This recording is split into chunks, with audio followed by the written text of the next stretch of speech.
When the whispers in the dark awaken the slumbering ancient god, human sanity is no more than a candle in the wind. This is definitely the most shocking episode of Love, Death and Robots *. A Delta team deep in a cave thought it was just a routine rescue mission, but they had unknowingly stepped onto the path leading to a forbidden temple. Along the way, Harper noticed an unknown green substance on the rock wall, and the team members all said they had never seen anything so strange. Going deeper, they came across several corpses lying on the ground. Unbelievably, their flesh had completely vanished, leaving behind only white bones.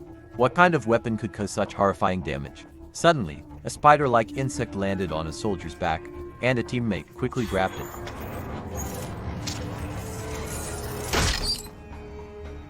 But then a terrifying scene unfolded. The insect revealed a human-like face full of fangs. Before they could recover, strange sounds echoed from the rock walls. Countless insects swarmed toward them like a dark cloud. The team turned pale with fear, desperately opening fire.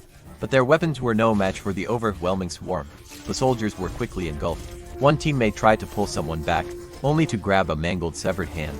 With no other choice, they shot while retreating. When another teammate was devoured, the captain mercifully ended his suffering with a bullet. They had no time to grieve and fled deeper into the cave, eventually stumbling out in panic. Strangely, the swarm did not follow. The captain wondered if the insects were some kind of guardians, meant to protect the cave. Only then did the remaining three realize they were inside a massive ruin, with glowing statues and distant growls echoing. Suddenly, the captain saw two rebels fleeing frantically and shot them without hesitation. Meanwhile, Harper spotted a tunnel that might lead to the surface. They leapt down giant steps and rushed toward it. Just then, a new threat appeared. Larger spiders attacked, and the trio fired their rifles wildly.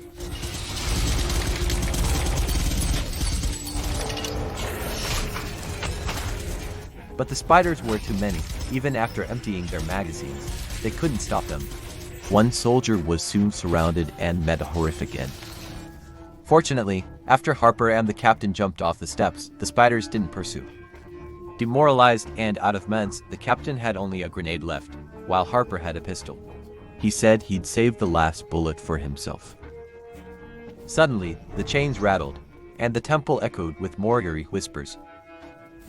Inside the temple stood a four-armed statue bound by giant chains, holding a massive creature captive.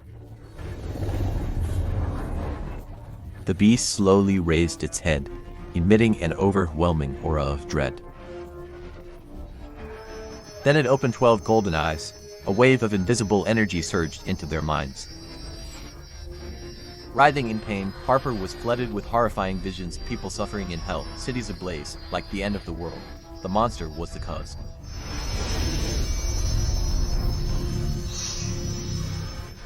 Strangely, the captain lost his mind and tried to blow up the chains to release the beast.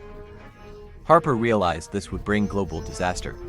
Fighting through the pain, he tried to stop him but was shoved aside. The grenade exploded, but the chains held. Now insane, the captain saw Harper as the enemy and attacked with a knife. Harper had no choice but to defend himself with his pistol.